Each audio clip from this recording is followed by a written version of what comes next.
I'm Emmett Jordan. This is my persuasive presentation. This is my audience. Okay. So what is the power source of this screen or the lights in the room? You might think, okay, they're all plugged into an outlet or they're wired powered or some sort. But the farther you go back in the process to actually getting the power here, it's all gonna go back to most likely and most dominantly right now, the burning of fossil fuels. This is what dominates our energy production in our world right now, and it has been for a long time. But I think we should switch because it's not the best solution anymore. We know we're gonna run out. Fossil fuel reserves will deplete in this century with the rising demand for energy in the world. And we know many of the issues with it. Ever since Guy Callender discovered human activities affecting global warming in 1938. And there's really not many benefits compared to 100% renewable energy sources. Fossil fuels hurt the environment. Firstly, through CO2 production. CO2 is a greenhouse gas. It traps heat in our atmosphere. The United States, China, and India have all seen a consistent rise in positive temperature anomalies since 1970, basically meaning that on average, every single day on average, days are hotter than the year prior. These same countries have the largest amounts of CO2 output also, largely in part to their large industries and factories that produce CO2. These are not really a coincidence because with all this data, I think it's fairly certain that this has an effect on the temperature. Another way it affects it is land use. Coal and oil mines clear out large parts of forests and other land. This is a carbon sink, and forests are a very large carbon sink. They're one of the largest in our world. They act by taking carbon and creating something else out of it, or just storing it over time. The Amazon rainforest has lost over 6.3 million acres of vegetation in just 30 years. This is partly due to other processes, but largely in part due to coal and oil mines.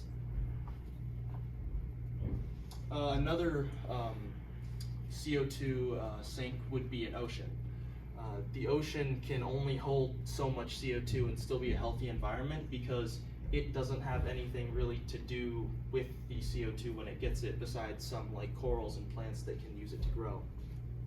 So it can only hold so much and still be a healthy environment. This causes many ocean plants and animals to not be able to survive in their natural habitats due to ocean acidification. When they have an overload of carbon dioxide, they can't get enough oxygen out of the water to be able to live. All of these issues, renewables won't make a big impact on the environment like carbon does. In fact, there's actually more benefits of renewables than anything else. Perfect society of renewables, so 100%, produces no CO2. It eliminates the need for excessive land use. In a way, we could put solar on all of our large buildings, on a school or like on parking garages is another good idea to provide lots of power. We can convert old oil rigs into wind farms, to offshore wind farms. These oil rigs have known to cause oil spills, and we can convert these to offshore wind farms. It allows for Earth's natural sinks to work. So these carbon sinks, they are the Earth's natural way of regulating how much carbon dioxide is in the air. And we're not really allowing them to work when we produce so much carbon dioxide or get rid of them. And in general, it causes cleaner air and water just to be a better environment for everybody. There's also a lot of economic value. Renewable energy sources are much more consistent and reliable in their prices.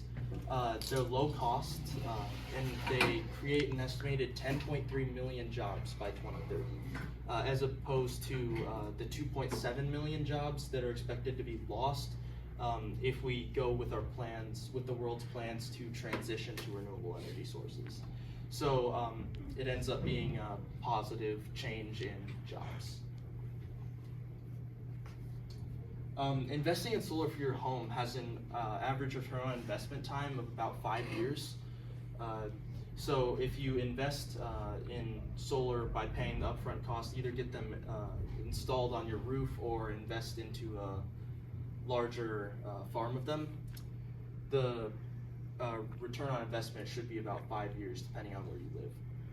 The price of energy in non-renewable homes have continued to raise by 4.3% year to year. So the price of energy from our normal grid it's continuing to go up. Electric vehicles are something that can take advantage of a stable and cheap power source because renewable energy prices won't fluctuate as much as gas does. And like we've seen in the past years, gas can fluctuate a lot due to what's going on in the world.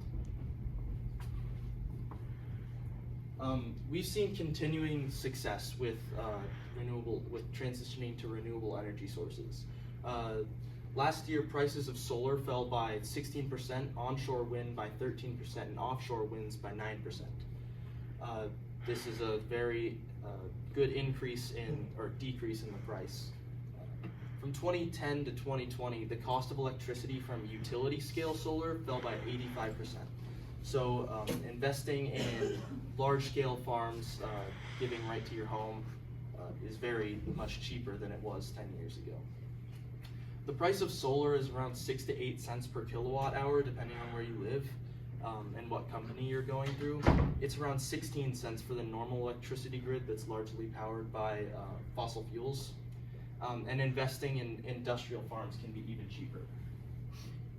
Electric vehicles and renewables are a very good pair to go with. When paired with renewables, it's very cheap to charge and eliminates two very large factors in CO2 production, which would be vehicles and energy production. LiPo batteries are also, so lithium-ion batteries are also 90% cheaper than in 1990. These are essential for storing this energy because, like with solar, we can only produce that for half of the day, so we need somewhere to store it. That's been getting cheaper and cheaper, so that's easier to do. Houses with solar panels could use the energy strictly from their panels to charge their car every night. This is very effective. You don't have to really pay for gas if you're just going to work every day, so it's really good. The November 2021 $1 trillion infrastructure bill provides $5 billion to help states install electric vehicle chargers along interstate highways. This will make switching to electric vehicles and then also the other benefits of that much more accessible and easy to do. The continuing success also goes with accessibility. Solar farms and services are becoming more accessible. Pretty much if your house gets enough sunlight, you can put panels on your house. There's many farms in Iowa and even around just Mount Vernon that are converting to 100% solar, which I think has been really cool to see. But despite all of these benefits, fossil fuels are kind of still in majority and provide for most of what our world uses. However, fossil fuels still hurt the environment. They produce CO2 and destroy the natural processes to regulate it. Renewables do have more advantages. They don't have any greenhouse gas emissions. They have cheaper and more stable prices. And it's a large process, but it's a process that we've gotten in motion.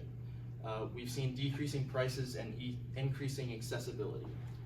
I think now is a really influential time to take advantage of this development and kind of invest into what we're doing and what our goal is, because if we invest and really kind of go along with the process, I think the end goal is very, very possible, and that would be a much better world to live in.